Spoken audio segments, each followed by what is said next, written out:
in what political analysts described as a belated effort to restore internal discipline among members of the People's Democratic Party, PDP.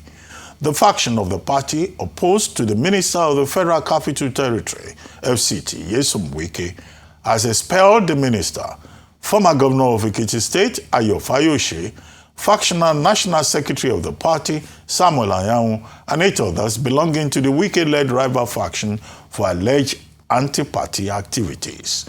The main opposition party also dissolved the entire party structures in Imo, Abia, Enugu, Akwa Ibom, and Rivers State.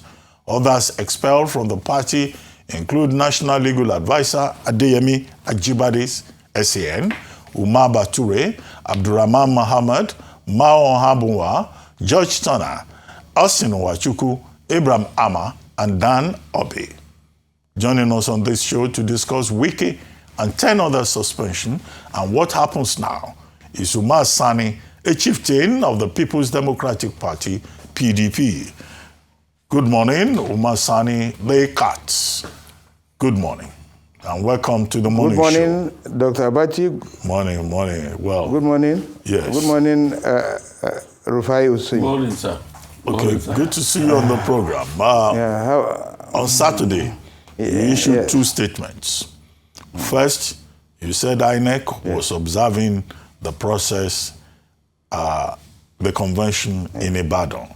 Then shortly after, you wrote another statement and said, well, it wasn't INEC officials observing the convention. It was what you called National Election Observers, a category that is not known either to INEC or to the Electoral Act. So the conclusion is that INEC stayed away from the PDP convention in Ibadan, despite the ruling around 2:30 p.m. on Friday by the Court of Justice Akintola. So this, some people say, will seem to call to question the validity, the legitimacy of the convention in Ibadan. The second issue is the expulsion of Minister Wike and Ayo Fayose, former governor of Ekiti State, and 9 others. And I said before now that, well, let's be fair. These are persons, they may belong to another faction, what is called the Wike faction, who have invested in the party.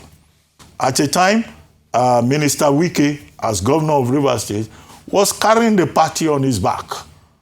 Maybe he then overreached himself and started quarreling with anybody who became chairman of the party, but he invested in that party.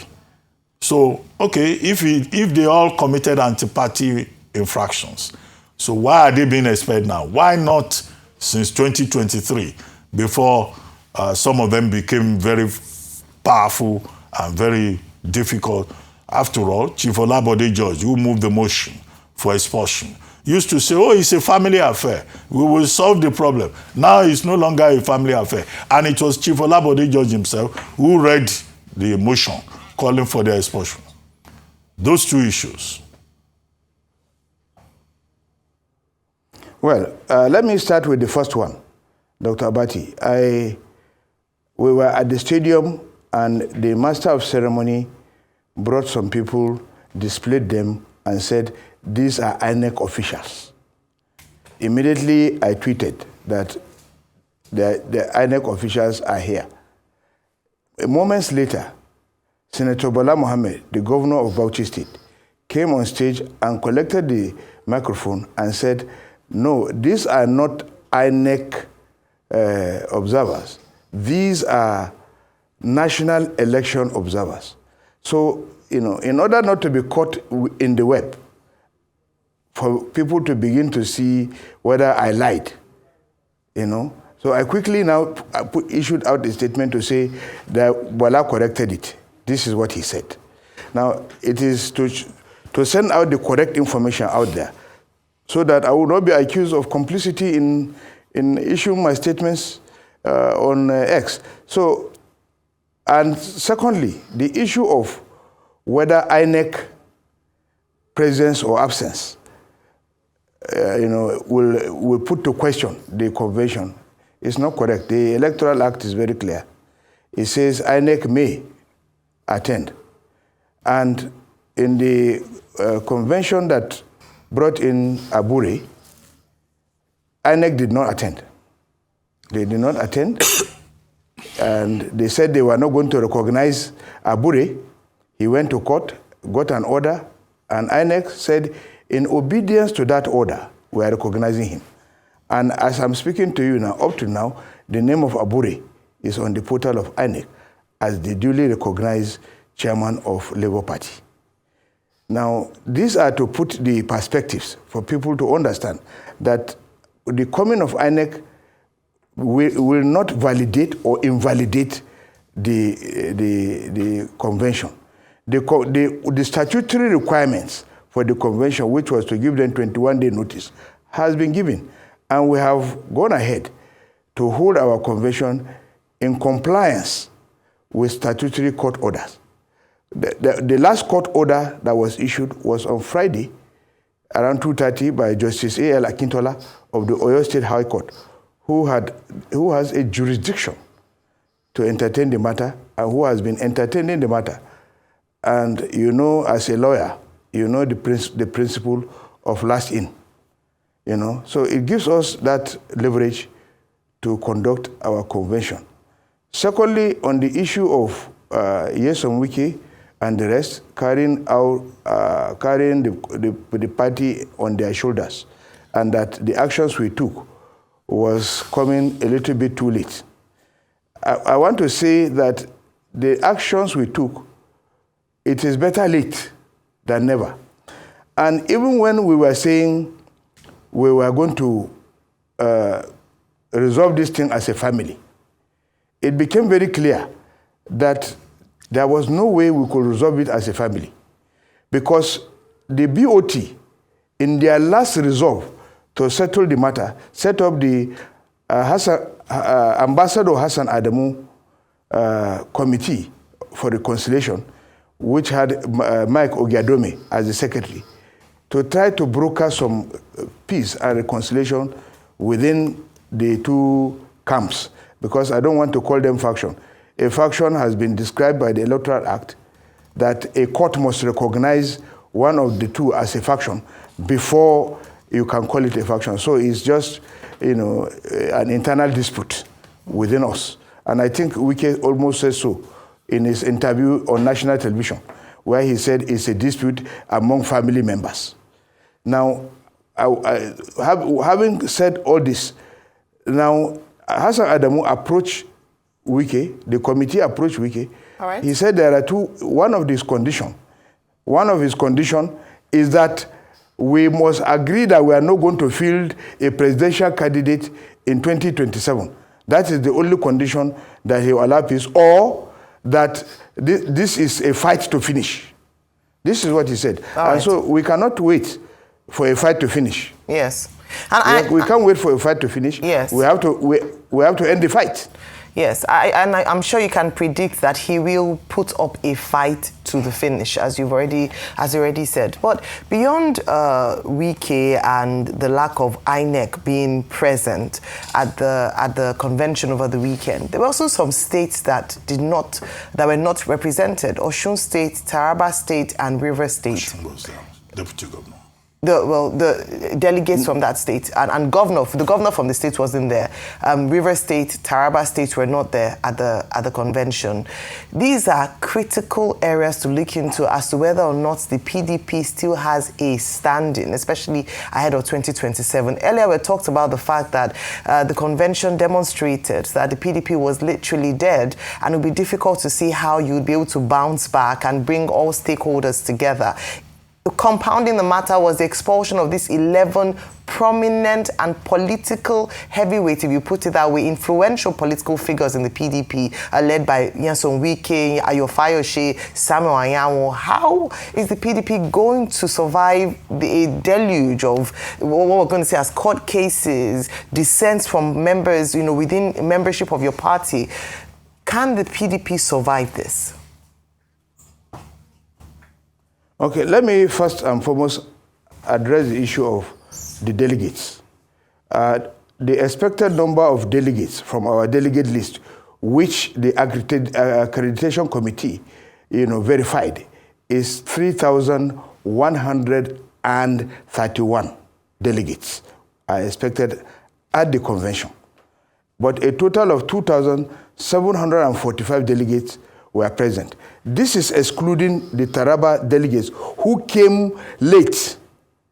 They came into the stadium late after the accreditation has been done and voting had already commenced.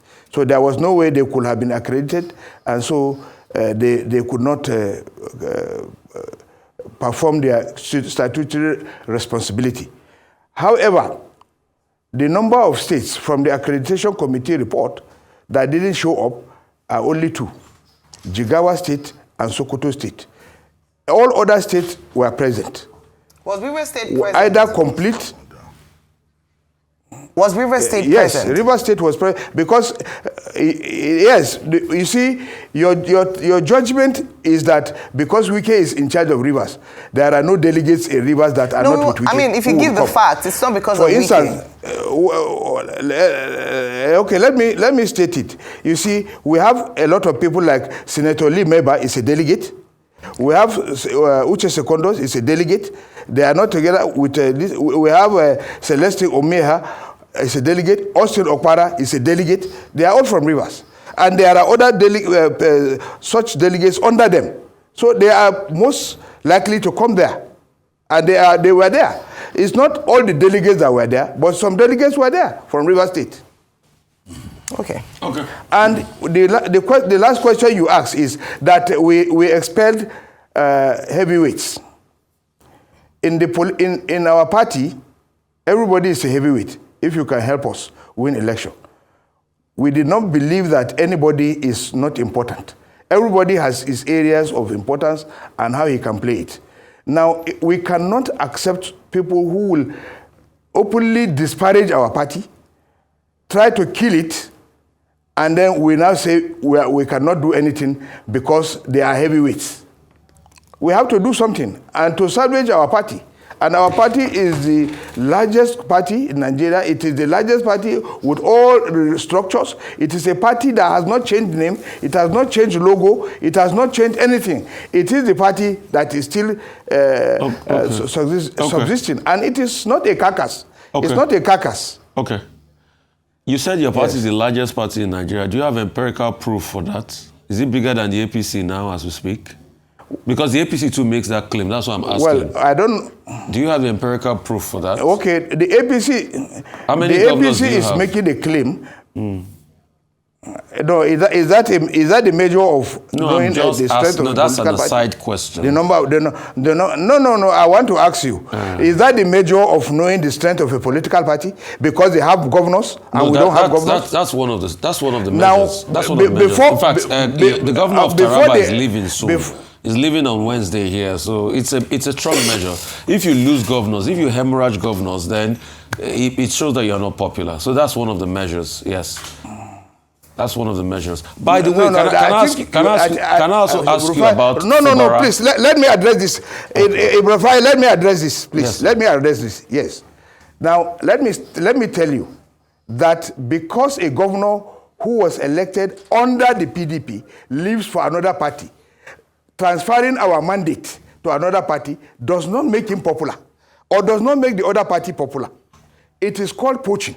Now, when you poach our members, that is not to say we are out of circulation with the public who voted him. The people who voted him because he was PDP are still there. They have not followed him to anywhere. So the measure of our popularity is measured by our acceptance by members of the public and not by the governors or by the president or any of his if you will let me respond. When somebody that came on your platform left your platform and went to another party, it's an indictment. It's an indictment that your platform is no longer popular, that nobody cares about your platform again, and your platform has become a joke. The PDP is a joke today.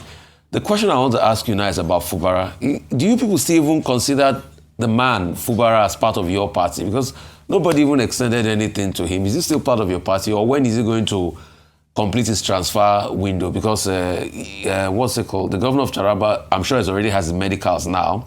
They've already agreed the transfer fee. It's just going to be unveiled on Wednesday? Well, Rufai, let me ask you, are you a football fan? Yes, I'm a lover of football. Yeah, I love football. Okay, so I can see you are using football terminology. Yeah, football terminology, yes. Are you people still in talks with Fubara? Because he doesn't even seem to mind you guys these days again. No. Fubara, you know the situation. What's the situation? He has been caged. And he has been caged, and you know it. You know that all the landmines that were placed before him to make him not be interested in participating in politics is there. Fubara is neither here nor there. He has not come out publicly to say he's no longer a member of PDP. And that is why in our program of activities at the convention, his picture was there, because he's still a member of the PDP, unless he says otherwise. Now you just told me that the governor of Taraba has just mentioned that he is completing his medicals, going on transfer to APC. That makes him, an outgoing member of the PDP. He has already made a declaration. Fubara is yet to make any declaration, and as far as we are concerned, he's still a member of the PDP, and there is nothing we can say other than to say he's still a member. Did you people call him for this convention? Has anybody in the PDP spoken on the phone with him leading up to this last convention and asked him why was he not there, or was he going to come? No, there was I don't think there was that need for us to, because it is an invitation that is extended to every member of the party. You are at liberty to come or at liberty not to come. Okay. So we don't have to call him on phone or do anything other than to invite him. Okay. All right. Well, thank you very much for your time with us today. Of course, the conversation still continues, and perhaps the convention was just the beginning of a new journey for the PDP. Thank you for your time with us today.